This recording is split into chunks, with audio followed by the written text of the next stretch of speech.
P Cubed Podcast. Are we ready? I hate going to work so much. Should I come up with something dumb to say, like Potty McPotterton? Let's go. Yeah.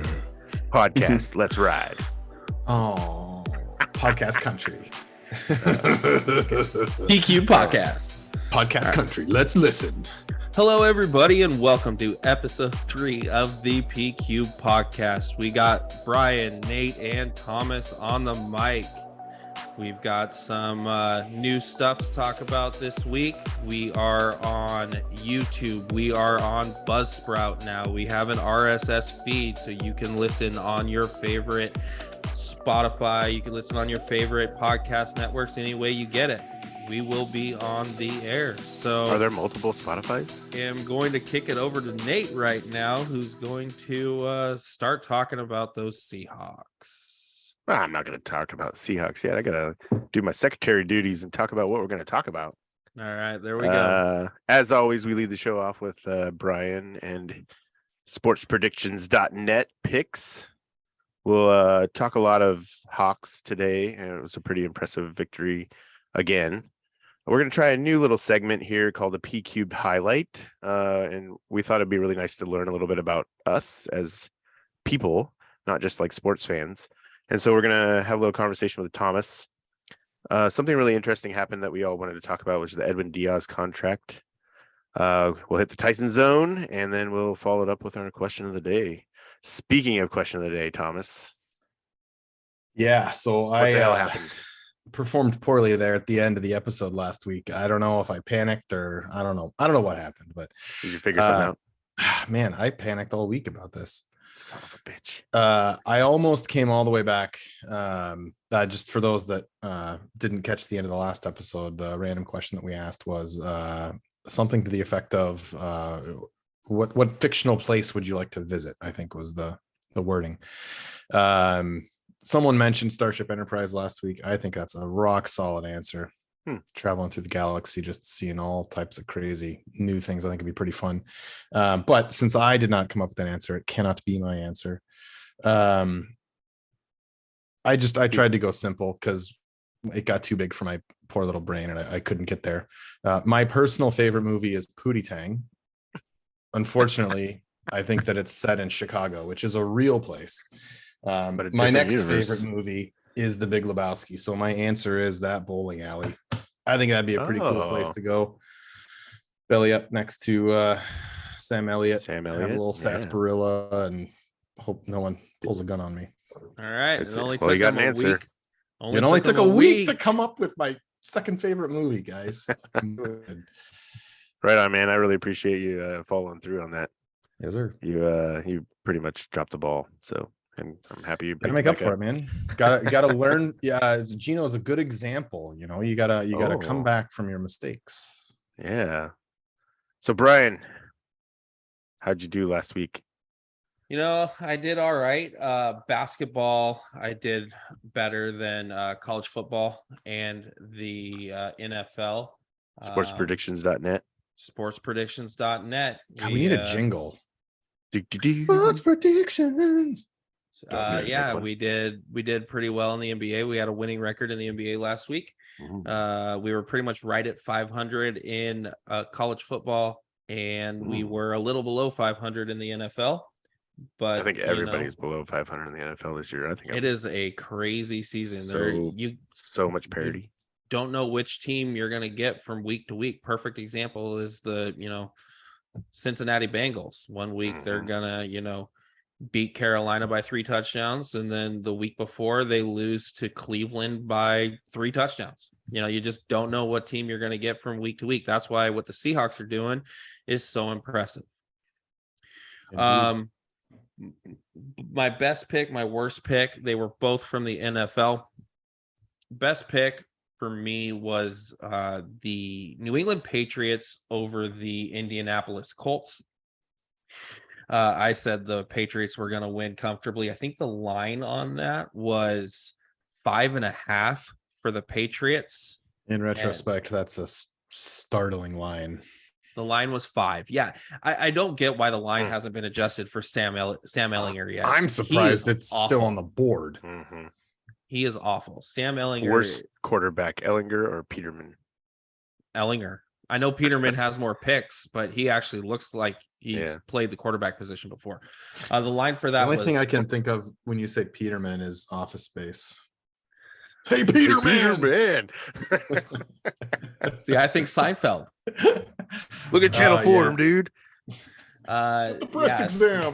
So New England was a 5-point favorite. I figured they would win by 2 touchdowns, and they did. My worst pick of the week. We're going back to someone we talked about in episode 1, Aaron Rodgers and the Green Bay Packers. I picked Green Bay to win by 3 touchdowns, 38-17. They were a 4-point favorite against the Lions.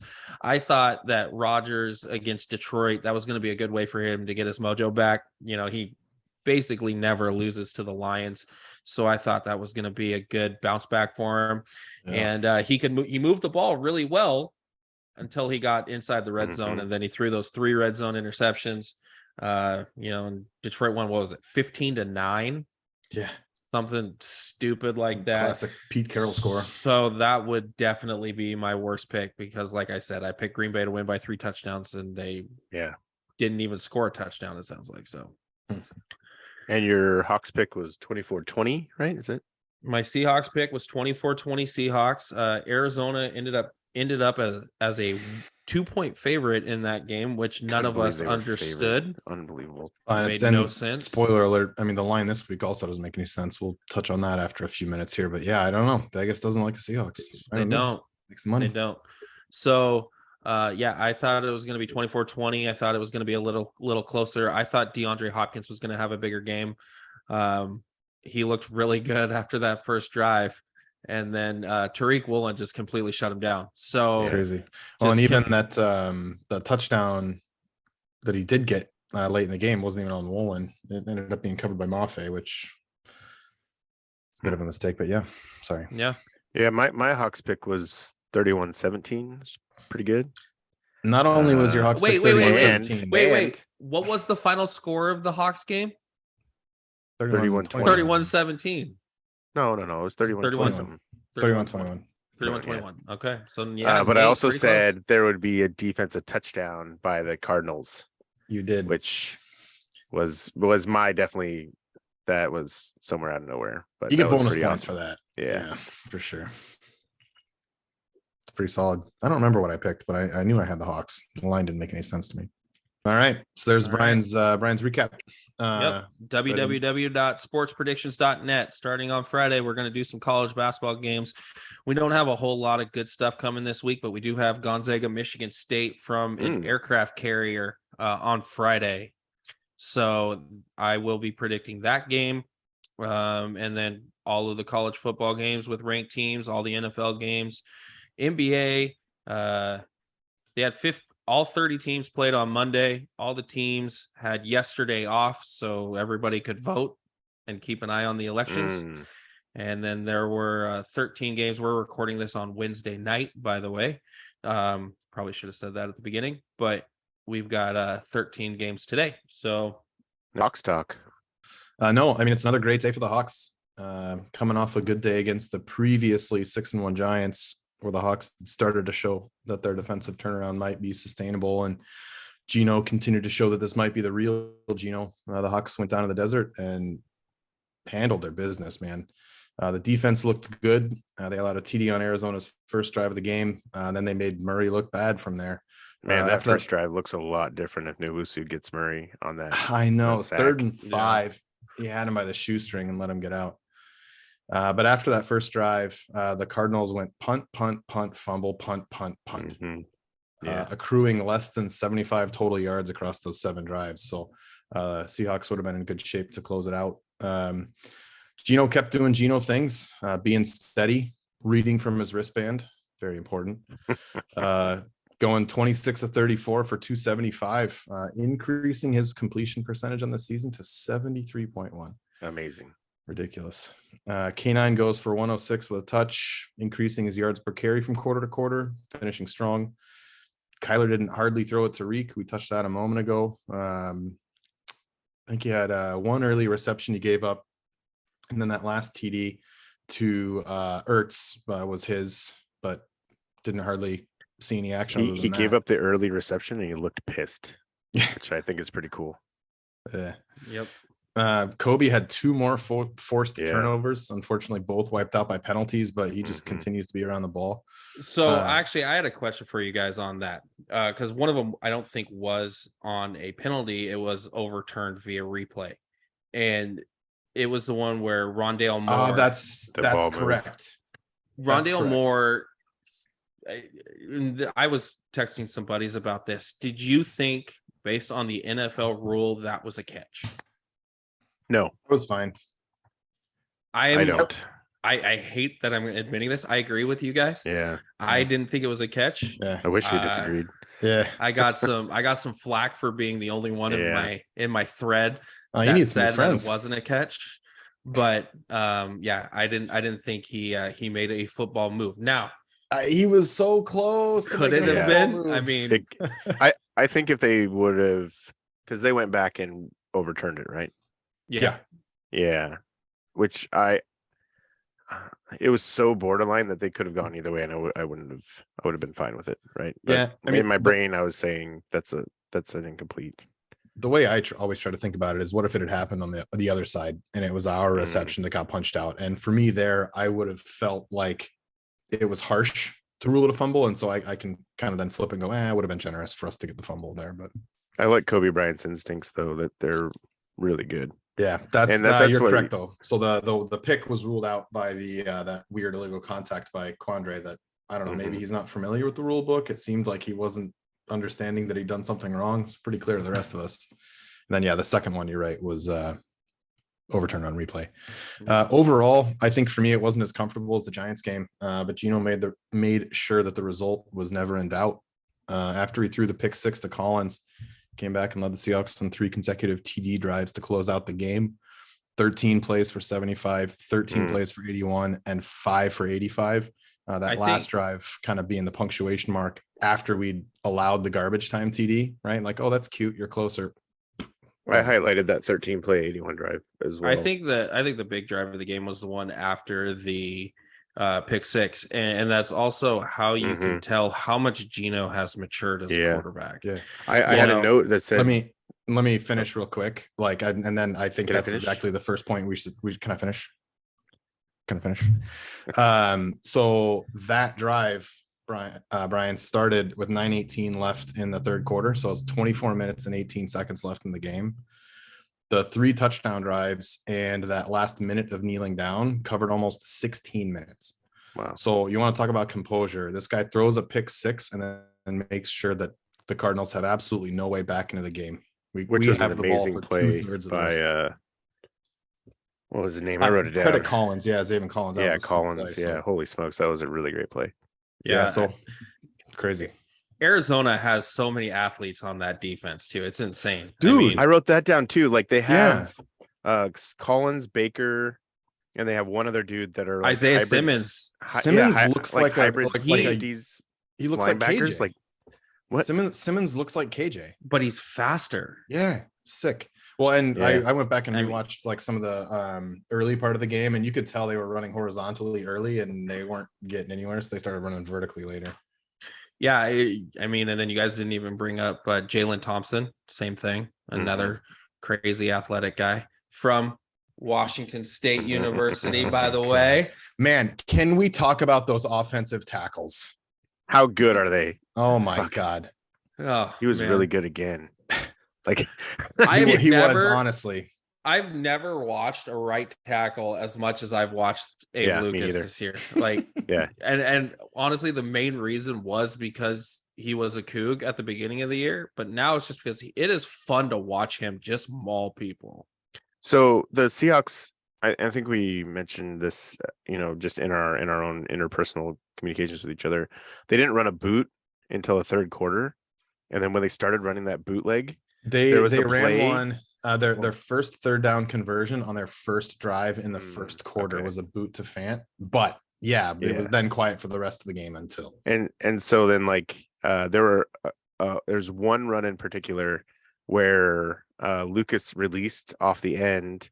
The guard came over to block him. Parkinson was coming down the line, and they just destroyed people. It was so great. Like Lucas got out there and like murdered a dude, and then Parkinson did his whole like, I'm gonna bump this guy and I'm gonna go after another dude.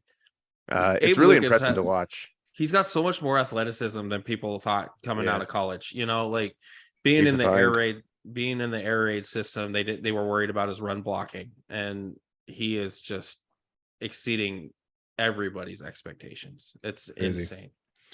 That's So my yeah, guy. you come out of Sunday feeling great. You know, strange things happened in that stadium, and not this time. You went down there, you handled your business, you get it done, and you put some distance between yourselves and the rest of the division, right? You made sure the Cardinals took an L, the Rams take an L to old man Timmy, and the Niners are on a bye. So Yeah, game and a half up on the Niners and crazy. 2.5 up on everybody else. Yeah. So It's great. yeah, we've kind of already diverted to a couple little points. What do you guys want to touch first? We swept Arizona. How many years has it been? 8 years. Man, That's division impressive. games are I so would have weird. never There was thought. like 3 or 4 consecutive years that they won up here and we won down there. Mhm. Yeah. Crazy. So sweeping Arizona is huge. Making Kyler Murray look average is huge. He He helps looked- us out by running around like a little 4-year-old who stole candy. He looked you know. so disinterested late in that game. Yeah. He was Great. pissed too. He was Yeah. yelling at his Hopkins and him got center into it. after the bad snap. That was actually a point I wanted to touch, right? Because for me, that was a big difference between what you see from Geno and what you see from Kyler, right? The $245 million man. Yes, thank you. Right. You don't need to go up to the center after he snaps it high and demonstratively like point up. It's like everyone watching the broadcast knew that you're short and that he snapped it too high. You don't need to like shit on the guy, right? Like Yeah, you can approach that in a different way. Gino has frustrated looks on his face, but he always goes over to the sideline and he's pumping people up. Like he pumped up Tyler Lockett. You saw him praising the offensive line on that big run by Walker at the end. I mean, he did it for Eskridge early in one of the previous games as well. I think it maybe some Eskridge had a procedural penalty. He didn't check in with like the side judge or something, so he had a illegal formation penalty. So we went over there and just talked to him. I think amazing. when you see Gino's irritated face, it's never at his players. It's usually at the officials. And that's another thing that I have noticed in the last couple of weeks is Gino is talking to officials a lot more. You know, he's to me, he's becoming the unquestioned leader of this offense, where at the start of the year, there were so many question marks about could he lead a team. I think without a doubt, this is his team now. And the fact that he is the one going to talk to the officials, looking at the refs, wanting explanations, I think it's huge for him. And I think Pete Carroll loves it because that's exactly what Pete Carroll wants in his quarterback, is a leader. Yeah, and he's leading from a different point, right? Like, so Thomas mentioned the wristband thing, and Russ came out today and said, I won a lot of games without a wristband. I mean, that's the exact attitude that you don't want, right? I love when people don't realize how wrong they are, and when they double down on a stupid response, it just proves how wrong they are. Like I was so amused by that. It's like if you really want to be the best ever, then shouldn't you always be competing to improve, even if you're already good? Yeah, and he wanted to cook, and cooking isn't reading off the thing. But Waldron said it just makes us faster. It gets us to the line faster. I can say, look at number 7, right? And so then he has an ability to say, hey, I've seen this on the last play. Gino, watch out for this. Gino can walk into the huddle, say the play, and they're off and running. They're at the line with 16 seconds left instead of 4. That's another thing that is very apparent to me is the lack of early timeouts used and the lack of delay of games. Drove me nuts last year. How many times did the Seahawks ending the half or ending the game have only one timeout because they had to burn them early because they weren't getting to the line?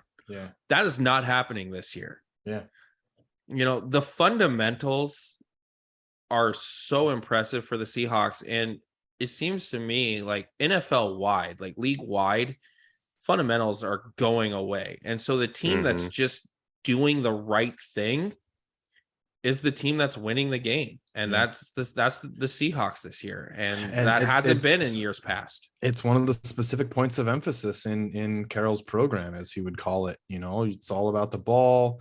We've always been pretty frustrated as fans with the insane number of penalties over the years, and that's something they've limited this year as well. I mean, it feels like this team almost more than any of the teams in the last 12 years, even the ones that were really, really good. It really seems like this is a team that was made in Pete Carroll's image, right? If he could draw it up on a whiteboard, what do you have? You've got young guys contributing that are going to be with us for the long haul. You're taking care of the ball. You got a quarterback that's not making mistakes, and you've got an athletic defense that's making plays. I mean, this is exactly what he wants, more than we ever had with the Legion of Boom. The Legion of Boom was insane. It was so good. It was so much fun to watch. But I don't know. I don't know if it's me or if I'm wrong or what, but like I really feel like this team is more Pete Carroll than any team we've ever had. It feels like 2011 to me. 2011, it was not a great year, but you saw all of the pieces starting to come together. And then 2012, they had the unbelievable draft, and they're off and running. This is different. This is like they retooled in 9 months. Like, do you see the stuff that Furness was talking about on the pregame show? He'd kind of teased it the previous week, maybe on Thursday on his radio show. I forget the exact number, but it's something to the effect of going back 2 years. There's only like, I think 13 out of the 53 guys on the roster were here 2 years ago. That's insane churn. That's a rebuild. But last year you weren't horrible, and this year you're pretty good. It's crazy. But you know what one of those 13 players is? Geno Smith. I mean, and I think that's the fact that he is so comfortable in the system is another reason why I think he's I thought you were playing going to the say way he Abe is. Lucas. Man, can we talk about these rookie tackles? All right, Brian, I already got I it have- once. I have a few points that I just want to like rattle off, and if you guys want to touch on any of them. So like, Sure. One thing I noticed, that the open field tackling right now is really good. Like Jackson, Barton, Woolen, Kobe Bryant, like they all in the open field were making tackles. Even Brooks, I mean, he's a tackling machine, but was making really good open field tackles. And now they were like, a lot of them were one-on-one, which is like what you saw Legion of Boom era, right? And that's Pete Carroll, right? The wrap up and the twist. I thought that was really interesting. They had a few clever blitzes on this game too. And I think they do that because of Kyler and his ability to run. And so they had I know they had a couple interesting to see if stunt, they mix it in against the statue. I well, think stunts honestly with Shelby it's not, Harris, and it's I not mean- necessarily because he runs. I think it's because he can't read a defense. I think that's the main reason why they had those blitzes, because he never saw it coming. It wasn't because he's a running quarterback. I think it's just because he doesn't study. I had a note that said Bruce Irvin being back has a huge impact on this defense, like as the senior leader now. He's It's like filled that something- Kobe Bryant, Red Bryant role, Chris Clemens role. He That's a good callback. looks fast like he did in 2013, which is pretty good to see.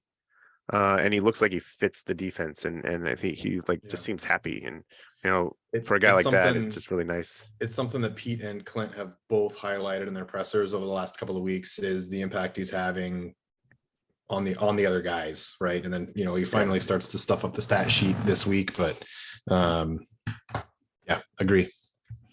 Yeah, for sure. I had a note about Tyler Lockett, like taking the early dive, not getting that first down, and then taking that massive hit, and then boxing out in the end zone. Like, I think that wasn't a box out, that was a push. And that wasn't a dive. That was a slip. You Like, think he slipped? You? This guy yes. does that all the fucking time, man. No, that's you not a see you slip. saw the replay. His foot gave out. I don't think so. I don't think so. Dove. I think he dove. He thought he had did the enough. Lockett thing. Yeah. Yeah. Just not understanding where he was on the field. It's fine, but he came back and he showed that he could take a hit Took that monster hit. Yeah. and drew a penalty, and then he got that touchdown. I don't think he pushed enough. That's a Jackson push off in the end zone. That was a two-hand That was worse than They both Jackson. separation creator. They both had hands on him. They both had hands on each other. No, that should have been called. Yeah, I'm with that you, should've been- Thomas. Fuck it. So I got a couple offensive notes. Third quarter until the boot. I wrote down 2 minutes and 43 seconds left in the third. You feel good because Arizona's offense hasn't done anything. I think that's something that Thomas highlighted. Yeah.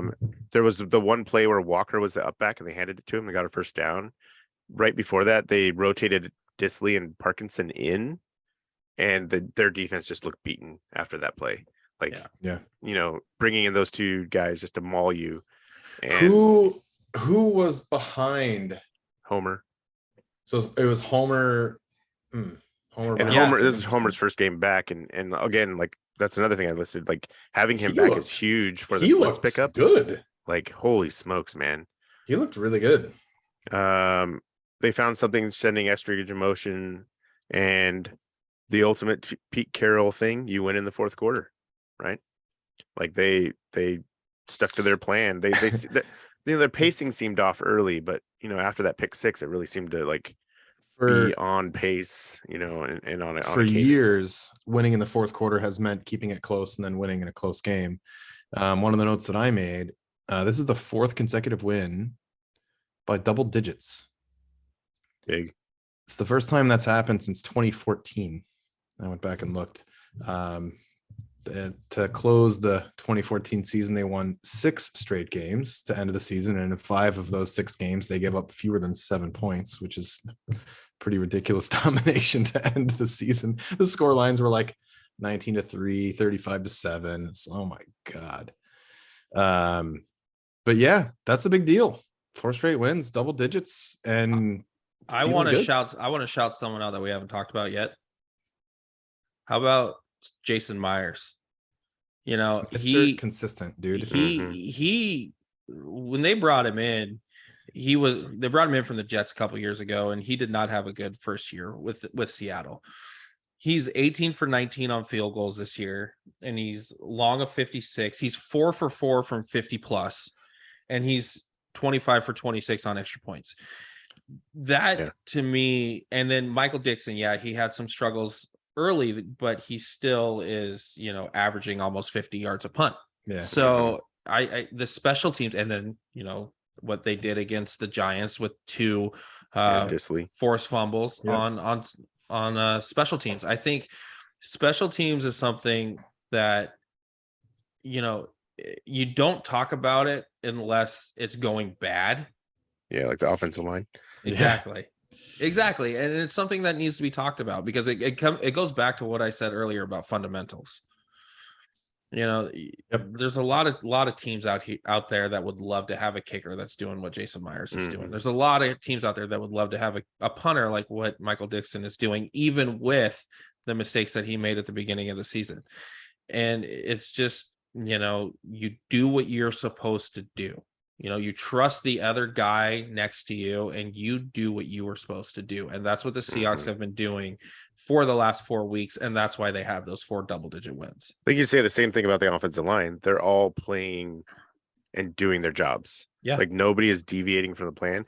And a lot of that you could say is Russ and his improvisation, running into sacks, moving like, okay. But like Gino is hanging in the pocket. He's taking hits, which I don't love, but like all the offensive line is doing their job, and when they get out in space they are athletic, and that's something that we haven't seen. One of the points Huey made on the radio, I think was this morning, maybe it was yesterday, in speaking about Gino and what he's doing, he's noticed that his depth of drop is very consistent. And I thought it was interesting that he brought that point up because for the last 10 years, we've been hearing about, the offensive line is struggling to protect Russ, but one of the things Russ does is get creative, and that makes it tough on the offensive line. So it's kind of a give and take. That's the line they've been trying to sell us, right? Now you've got this guy, Gino, who is, for me, that's just another thing he's doing inside the system to make everyone else's job easier, to make his job easier. It's just another piece of the puzzle that's all working together. So we got Tampa away at Tampa in Away In air Munich? quotes. In Munich. Yep. a big ass stadium. Yeah, in Bayern Stadium. That's gonna be sick. I don't want to get up at 6:30, but I might. I'm waking up at 6:30. I'm waking Yeah. up at 6:30. I will get an hour of uninterrupted football time, and that would be glorious. I have a 4-year-old daughter, so if anybody wants to know. The line is 4 now? The line is 3. 3 now. Tampa Bay by Favored 3, by the way. Tampa, Yeah, which it's is so another weird. backwards one. I'll give my pick and get out of the way so you guys can talk about it. I mean, I don't fear anyone. I'm gonna go 31-18. Hawks roll and make it look easy. 18. Damn. How do you see him getting 18? Just Score out of guy. I don't curiosity. know. Timmy will figure it out. Touchdown, 2 field goals, a safety, and a field goal. You keep saying Timmy, and I got college basketball on the mind. I keep thinking you're Oh. talking about Drew Timmy, No, the I All-American used for to call- Gonzaga. I used to call Tom He's Brady back, Tim right? Brady as a sign of disrespect, and I'm just tired of disrespecting that guy. He's the fucking goat. So, Man, so I Mr. had two Mr. Tom Brady will figure out a way. And I had, but I I think had the two Hawks, notes. 30 Brady is still dangerous. What was it, Yeah. 47 seconds? And he Yeah, but drove- the Rams were playing so soft. they were playing very soft, and that was my next note. Okay. Rams were playing soft, but he's still dangerous, right?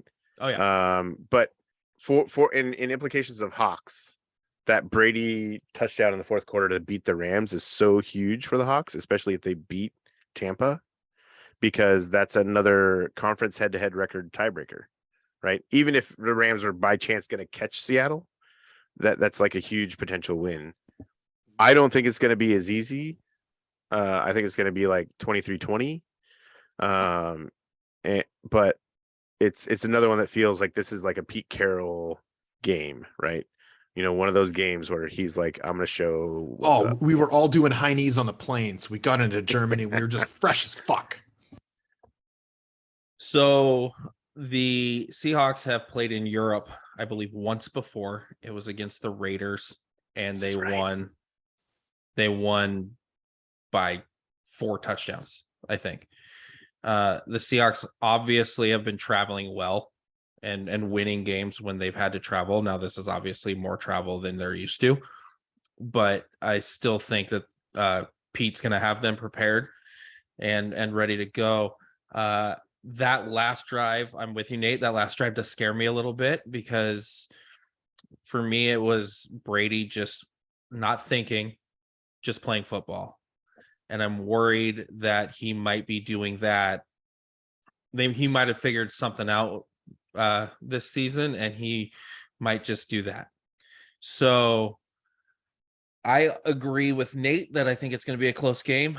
I had 27-24 Seahawks. So push on the line for both you and I, Thomas, in a blowout to cover. Well, no, it's not a push on the line, because the line is the Bucks are favored and we're picking the Seahawks. Oh yeah, you're right. Shit, I'm a dummy. See, that's where my Yeah, see, in my brain, the Hawks sportspredictions.net should be. that's where my sportsprediction.net website comes into play Don't right there. Get it? I just don't get it. I Man. don't understand why. I mean, It's because it's Tom Brady. but That's even the only yeah. reason. even so, the last time I looked at the spread, it was 2.5, so it's moved more in the Bucks' favor. But also, the last time I looked, the majority of the money is coming in on the Hawks, so I don't get it. Somebody Yeah. big bet on Brady because they loved what they saw. Probably that fucking Somebody mattress big- guy in Houston. Somebody big bet on Brady because he didn't realize the game was in Germany and he saw it was a home game for Tampa Bay. That would be Nice. All right, Thomas. Mm. Like we said, we're gonna do something called the PQ'd highlight, and we're gonna start with a little biography of each of us, just to let everybody know a Yeah. little bit more about ourselves I think and early where we on, come it from. gives you guys an opportunity to learn more about us and kind of understand Yeah. where we're coming from. But as we move on, I think it's a segment idea that Nate had, so that we could have something kind of baked in case we had a guest or a colleague or a friend or a Yeah, charity or doesn't have to be sports something. either. Yeah, Yeah. exactly. Something we wanted to take a minute to highlight. So, Thomas. Yep. Give me a 30-second bio on you. All right. Yeah. So I'm a Western Washington guy, born and raised. I grew up on the Sammamish Plateau. Skyline grad. Go Spartans. For those of you that are wondering, yes, I was the mascot my senior year. So I poured a fair amount of sweat into that disgusting foam Spartan. I was a math and science guy, always have been. So I went to Georgia Tech out of high school. I didn't graduate, but it took me down to Atlanta. So I was down there for 10 years off and on. That's why I've got some gaps in my Seattle area sports knowledge. When I was down there, it was down there, although it did afford me the opportunity to go to that playoff game that they ended up losing the Falcons up in the nosebleeds. That was fun. So yeah, I'm back in Seattle. My partner and I, we live out in North Bend. I have a lovely, amazing, incredible wife. She's amazing. I love her very much. We got a cute little house here in North Bend with no kids, one dog. Very modern. We do a lot of kind of backpacking and yard work and things like that in our spare time. Yeah, I mentioned in episode 1, golf's probably my primary sport. Soccer is probably my favorite sport in general. This is fun. I'm having fun. My turn. Thomas, what is the first sporting event you ever attended? Oh, the first sporting event I ever attended was Kareem Abdul-Jabbar's last game against the Sonics in the Coliseum. How about that? I really don't remember anything other than having a beer spilled on me. I was like 4 or something. And also, I think the Lakers swept the Sonics that year. And so I remember like people going up and down the aisles with brooms. And I was like, what the fuck is going on? Like, there's a basketball game. Why are there people with brooms? I don't get it. It's also the only sporting event I ever went to with my grandfather. So, oh, wow. Good memory. It's a good memory. Yeah, it's good. What's the most important thing you've learned in your life? And then like, what is your life like after learning it? The most important thing I've learned in my life, I could go a few ways on this, but the point is the same. I'm an introvert. And I discovered this by being introspective and constantly trying to learn more about myself and understand more about myself so that I could be a better me. And I think that's the big thing that I want to always kind of shout from the mountaintops to make sure that everyone knows that you always need to be trying to be the best you. For me, it helped kind of explain some previous problems, interactions, and idiosyncrasies. But it also helps me with guys like you. Both of you guys I know are pretty extroverted, and Nate, you and I have known each other for a long time, and so I can tell you on a random night that we're talking to F off because I'm not in the mood. It doesn't bug you. So specifically for me, I think that was a really, really important thing to learn. But I'd say generally just the idea that you're always trying to learn more about yourself and be the best you. It's a good lesson to learn. Nice. By the way, Thomas, just so you know, you can say that to me too. Fuck you. All right, next question. Yes, sir. This is one that both of us thought about, and I'm very glad that I get to ask this question. You guys are both giggling. I'm a little worried. Who would play you in a movie? Oh my God, it's Bateman. It's the only one. It's the only one that anyone's ever said, oh, you look like that guy, or that guy looks like me. Yeah, it's Jason Bateman. On YouTube, I need to put a side by side of you and him. No, I mean, honestly, it's kind of a weird question to answer because you always are like, okay, well, what aspect of myself am I the most proud of that would lead me to pick an actor that would portray that kind of accurately? I actually think from a personality perspective, it's not a bad match either. I think he's a pretty smart guy. I think I'm a pretty smart guy. I think he's a pretty funny guy. I think I'm a pretty funny guy. And he looks like movies. Me. Yeah. So Bateman. I think that's a solid pick for you. What's an insult that you've received that you're proud of?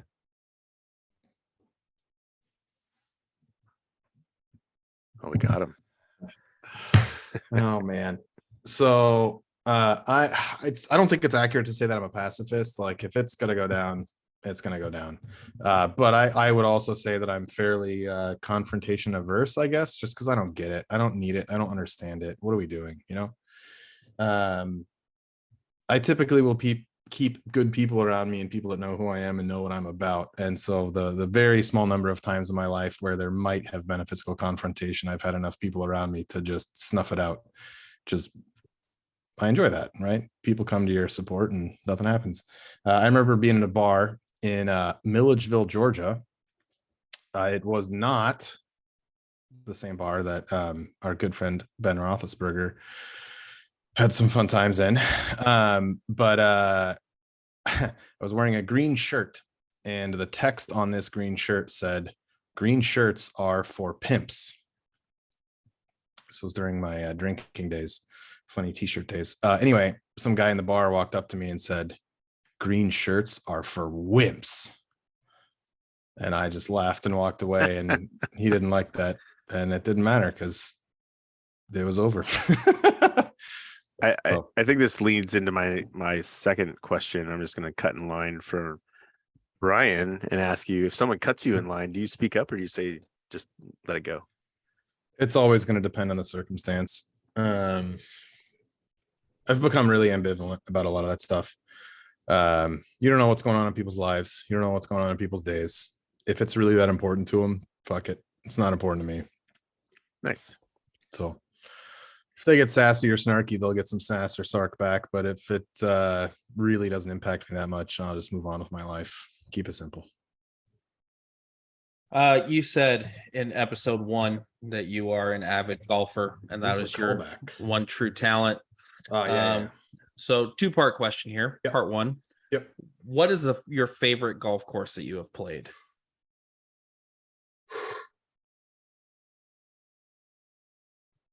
That's a really good question. I've been really fortunate. So growing up, Thank you. I thought of that. Growing up in Western Washington, specifically, I grew up on the Sammamish Plateau, just outside the south gate of Sahalee. So I was a caddy at Sahalee in 1998 when the PGA Championship was there. So and one of the perks to being a caddy on the weekend was they got to go play on a Monday. So I think that's a really beautiful course, but it's probably too challenging for me at the time. I could talk about this for hours and hours and hours, but people have a limited attention span for the detail of my life. The short answer is TPC Snow Ridge for me. It's very playable, very beautiful, and in excellent condition. By the way, I've played Sahalee twice and I love it. It's beautiful. It's one of a kind. I've never played any other course like it. I mean, playing it as a 13 or 14-year-old, like, you can't appreciate it. Yeah. So shout out to Gamble Sands, man. That's the course that might be the answer to the second part of the question for me. What course do you want to play before you die? I'm like not an expert enough to have like a really educated answer to this question. I can say it's not Augusta because I don't give a shit about that course. Have some diversity in your member base before you try to be that cool. I don't give a shit about your rhododendrons. I don't think Augusta. I'm educated enough about the amazing courses that are out there. I mean, it would have to be like a links course in Scotland, right? Like a specific style in its origin, Griffey. What else you guys got? This is pretty easy. You guys are softballing them. They will get tougher as the episodes go on. Yes. Not today. Not today. Man. But Ryan, they will get tougher. Your last question. Thomas. Yeah. What's one question you wish I'd asked you? And how would you have answered it? Oh, man.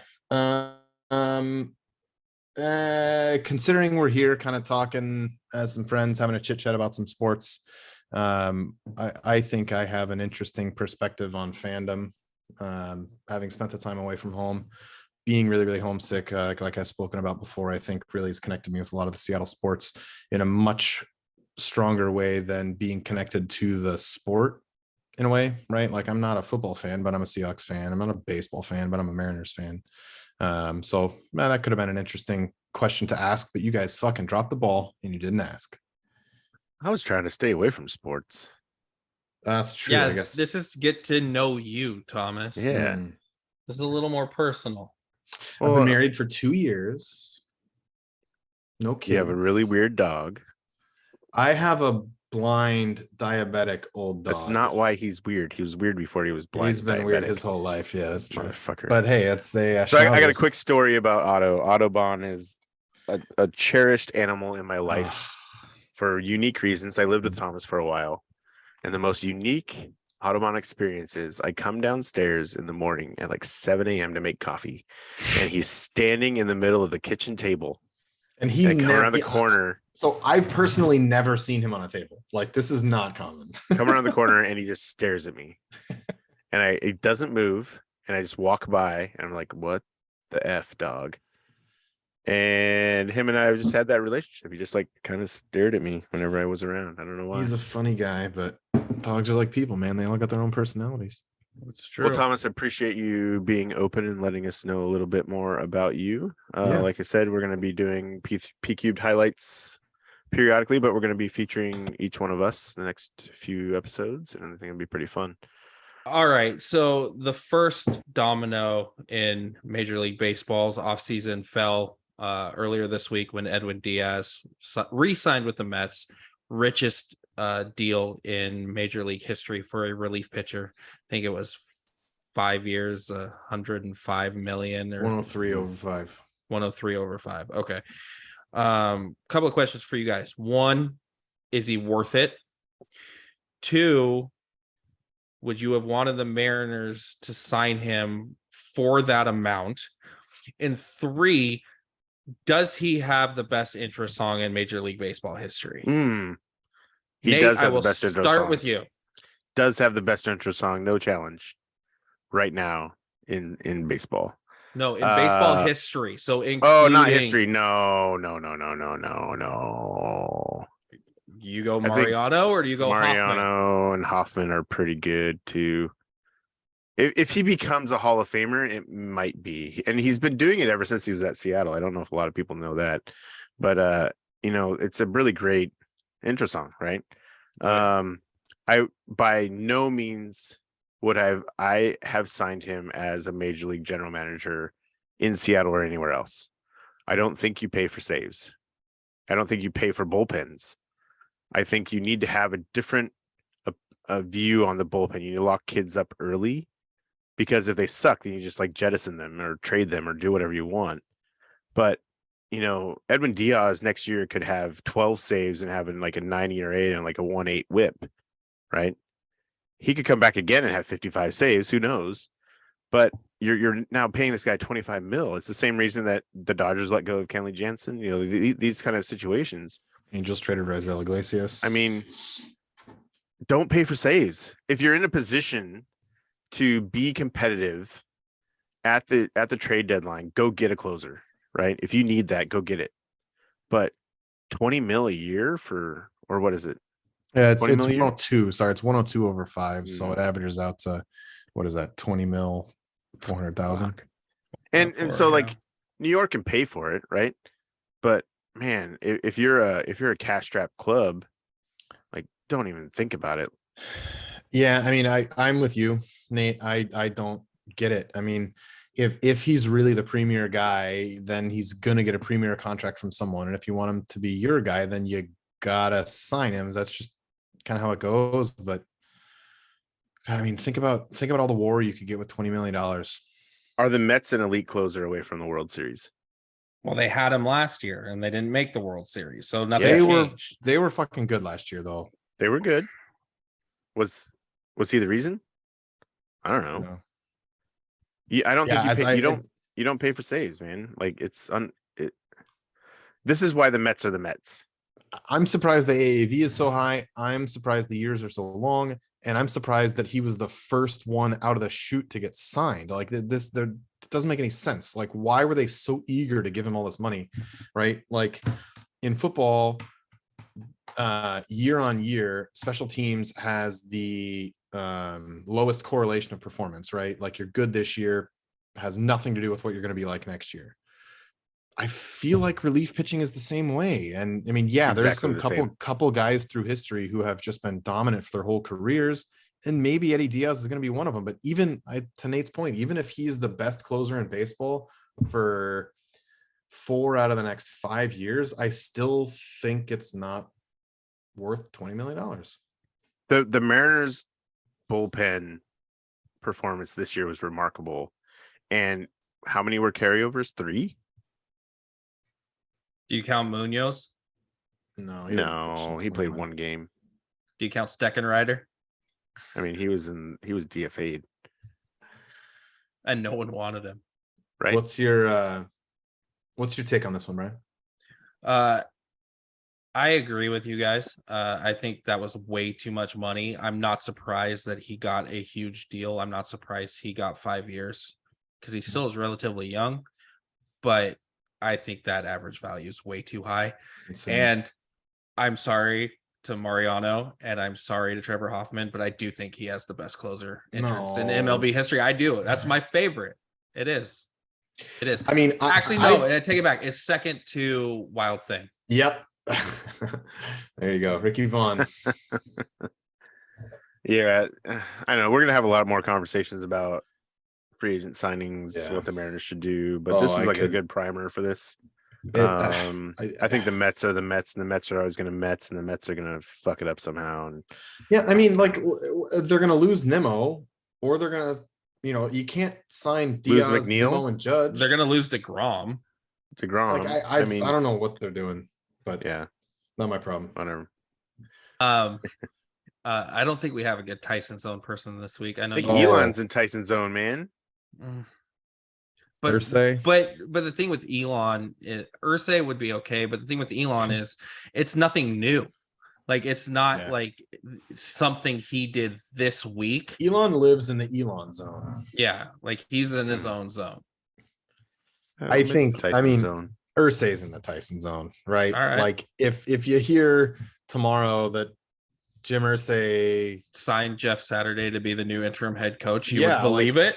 yeah, and then picked some guy that 3 years ago was picking up coffee for Frank Reich is going to be the offensive play caller on Sunday.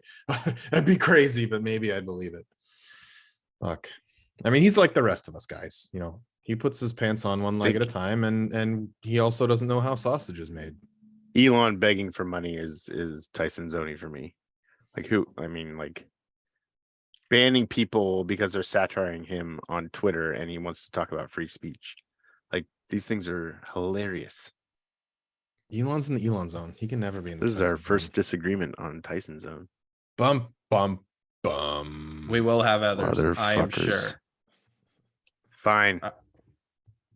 Yeah, I Fine. think it has to go to Jim Irsay this week. I think Son of a bitch. I think I should have on the sportspredictions.net website, I should have a P cubed section. And I think we should have our per episode Tyson zone, like who we have picked on every episode. That way we don't, pick someone twice. P cubed. There will be someone that's picked more than once. Yeah. P cubed hot take. Yeah, I mean, I think I'm going to do that. I think I'm going to start a new page on the sportsprediction.net website for P cubed random thoughts and P cubed thoughts in the Tyson zone of the week. And you guys are more than welcome to contribute. So, All right. Tyson Zone of the week is Jim Irsay. all right, time for the random question. Okay. By the- I gotta psych myself up for this. By the way, thank you to Believe It or Not. You go to Google, the first one that pops up when you type in random question generator is faculty.washington.edu. So we are getting these random questions from the University of Washington. Oh, all right. So that's why they have been so good. So the random question. Way better than the Cougars questions. Oh my god. so Which the box random, did I poop in last night? Random question is, what's something you wish you'd figured out sooner?